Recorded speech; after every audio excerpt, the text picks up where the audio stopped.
Hello' guys, welcome back to my YouTube channel Anowarul GK master. Anwarul GK master অন্য ভিডিঅ'লৈ আপোনালোকক সকলোকে স্বাগতম জনাইছোঁ। আজি দেখাম আপোনালোকক যে ইউনিয়ন টেৰিটৰীবিলাক কিমান চনত স্থাপিত কৰা হৈছিল বা কেন্দ্ৰীয় শাসিত অঞ্চলবিলাক কিমান চনত স্থাপন কৰা হৈছিল, সেইটো আপোনালোকক এইটো ভিডিঅ'ৰ জৰিয়তে দেখাম। এইটো ভিডিঅ' কম্পিটিটিভ এক্সামৰ কাৰণে খুবেই গুৰুত্বপূৰ্ণ, মাজে মাজে আহি থাকে। তো আপোনালোকে ভিডিঅ'টো সম্পূৰ্ণভাৱে চাব, অকণ স্কিপ নকৰাকৈ চাব। তো union territory year of establishment Andaman Nicobar, এইটো আন্দামান আৰু নিকোবৰটো এইটো দুটা একেলগে। এইটো কিমান চনত হৈছিল? 1956, 1956 চনত আন্দামান আৰু নিকোবৰখন হৈছিল। কেন্দ্ৰীয় শাসিত ৰাজ্য আন্দামান আৰু নিকোবৰ কিমান চনত স্থাপন কৰা হৈছিল? 1956 চনত। National capital of Delhi, Delhi এটা কেন্দ্ৰীয় শাসিত ৰাজ্য আৰু এইটো কিমান চনত স্থাপন কৰা হৈছিল? 1956 চনতেই কৰা হৈছিল।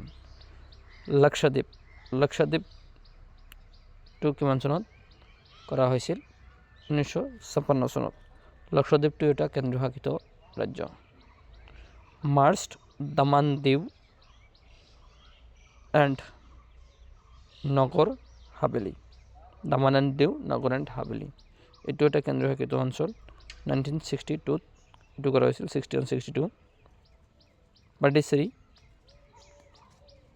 এইটো কিমান চনত কৰা হৈছিল? 1962। পণ্ডিচেৰীটো এটা কেন্দ্ৰীয় শাসিত ৰাজ্য আৰু এইটো কিমান চনত কৰা হৈছিল? 1962 চনত। চণ্ডীগড়, চণ্ডীগড়টো কিমান চনত কৰা হৈছিল? 1966, 1966 চনত চণ্ডীগড় কেন্দ্ৰীয় শাসিত অঞ্চলখন স্থাপন কৰা হৈছিল। জম্মু কাশ্মীৰ, 2019, জম্মু আৰু কাশ্মীৰখন এখন কেন্দ্ৰীয় শাসিত ৰাজ্য আৰু এইটো কিমান চনত স্থাপন কৰা হৈছিল? 2019 চনত। লাডাখ, লাডাখখন কিমান চনত কৰা হৈছিল? জম্মু আৰু কাশ্মীৰৰ লগতেই লাডাখ এখন কেন্দ্ৰীয় শাসিত অঞ্চল আৰু এইটো কিমান চনত কৰা হৈছিল? 2019 চনত।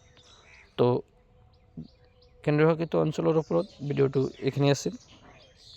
তো যদি ভিডিঅ'টো ভাল লাগে তেন্তে আপোনালোকে ভিডিঅ'টোত এটা লাইক দিব আৰু কেনেকুৱা হৈছে কমেণ্টত জনাব।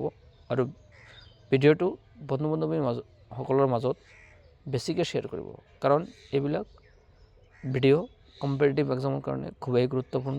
আৰু মই এনেকুৱা ধৰণৰ ভিডিঅ' মই সদায় আপোনালোকৰ কাৰণে আনি থাকিম। সেইকাৰণে আপোনালোকে মোৰ আনোৱাৰুল জিকে মাষ্টাৰ ইউটিউব চেনেলটো আপোনালোকে ছাবস্ক্ৰাইব কৰিবলৈ নাপাহৰিব।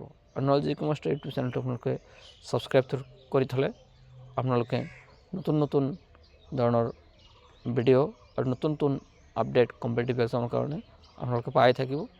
আৰু আপোনালোকে চেনেলটো ছাবস্ক্ৰাইব কৰি আপোনালোকে মোৰ ওচৰতে থাকিব আৰু চেনেলৰ ওচৰত থকা বেল বাটনটো আপোনালোকে ক্লিক কৰি দিব। আজিৰ ভিডিঅ'টো ইমানেই আছিল। আপোনালোকক পৰৱৰ্তী ভিডিঅ'ত অন্য এটি ভিডিঅ'ত লগ পাম। তো ধন্যবাদ। জয় অসম, জয় হিন্দ।